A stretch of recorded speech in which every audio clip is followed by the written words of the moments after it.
Selamat berjumpa kembali dalam ruang Door to Door Study Universitas Kristen Indonesia. Awal bulan September tahun ini, tepatnya di 2024, menurut saya menjadi sesuatu yang sangat spesial dan mungkin jarang terjadi, yaitu kunjungan Paus Fransiskus di Indonesia. Bagi saya, lawatan pemimpin tertinggi Gereja Katolik ini merupakan sejarah besar bagi khususnya umat Katolik dan umumnya bagi rakyat Indonesia. Kunjungan ini menjadi simbol persahabatan antar negara, khususnya Vatikan dan Indonesia. Simbol persahabatan antar agama, perdamaian dan penguatan nilai-nilai kemanusiaan. Kita melihat senyum Paus Fransiskus yang tulus dan penuh kasih seakan menjadi simbol berkat bagi Indonesia sebagai negara dengan populasi Muslim terbesar di dunia. Beliau dikenal dengan pendekatan pastoral yang inklusif, penuh kasih, dan mengutamakan perdamaian antar agama. Perdamaian sejati hanya dapat terwujud ketika kita bersedia saling mengerti, bukan sekedar mendengar, tetapi mendengarkan dengan hati. Paus Fransiskus selalu menekankan pentingnya dialog untuk memelihara dan menjaga keharmonisan sosial. Di tengah berbagai tantangan yang dihadapi dunia, seperti polarisasi agama dan ketidakadilan sosial, beliau membawa pesan bahwa semua agama dapat bekerja sama untuk kebaikan umat manusia, karena Tuhan hadir di setiap hati manusia tanpa memandang agama.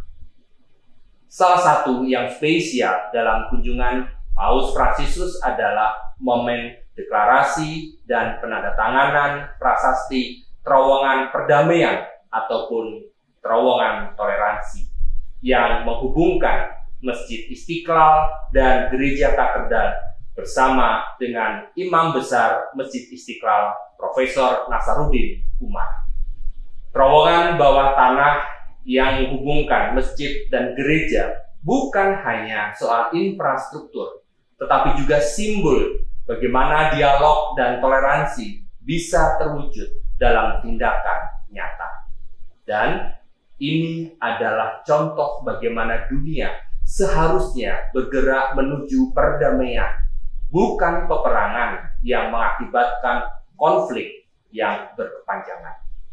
Deklarasi ini bukan hanya simbol fisik, tetapi juga pesan kuat tentang harmoni, tentang toleransi, dan tentang persatuan antar agama di Indonesia. Masjid Istiqlal sebagai simbol mayoritas Muslim di Indonesia dan katedral merupakan bagian dari pusat umat Katolik, menjadi simbol nyata bahwa perbedaan agama tidak harus menjadi pemisah.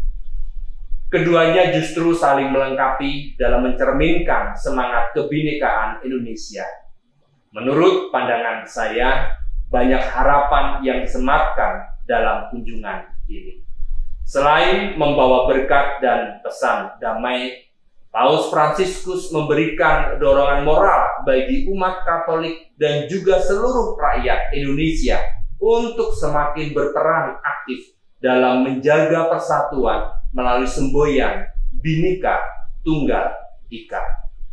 Semoga senyum dan berkat dari Tuhan melalui Paus Fransiskus membawa suasana damai dalam kesatuan anak bangsa yang telah melewati Pilpres dan Pilkada yang sebentar menjadi perhelatan demokrasi di Indonesia.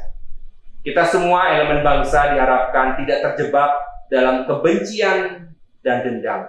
Sebaliknya, merespon perhelatan demokrasi ini dengan memahami bahwa dalam kompetisi, baik politik maupun sosial, kita sering kali lupa bahwa kita berhadapan dengan sesama manusia. Terlalu mudah untuk melihat lawan politik sebagai musuh, Kadang kita lupa ataupun kilaf bahwa kita semua adalah saudara dan saudari. Dan bahwa Tuhan memanggil kita untuk mengasihi musuh kita bahkan di tengah persaingan. Semoga lawatan Paus Fransiskus yang penuh senyum menginspirasi tentang pentingnya merajut kembali persatuan dan kebersamaan untuk tidak terjebak dalam kebencian dan dendam. Terlepas dari perbedaan politik yang ada, politik seharusnya tidak untuk memecah belah, melainkan menjadi sarana untuk melayani dan membangun kehidupan yang lebih baik. Persatuan bukanlah keseragaman. Kita bisa berbeda dalam pandangan politik, tapi kita tetap saudara dalam kemanusiaan. Akhirnya, izinkanlah saya menyampaikan bahwa kehadiran Paus Fransiskus telah membawa pesan perdamaian, membawa pesan kasih, membawa pesan persatuan. Senyumnya yang penuh kasih menjadi berkat bagi kita semua, mengingatkan bahwa cinta kasih Tuhan melampaui segala perbedaan.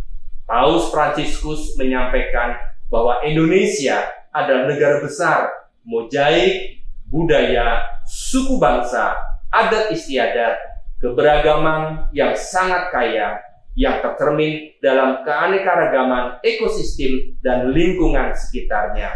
Mari kita jaga anugerah dari Tuhan ini bagi Indonesia. Terima kasih, sampai jumpa pada episode Door to Door Studi Universitas Kristen Indonesia berikutnya. Tetap jaga persatuan untuk Indonesia maju.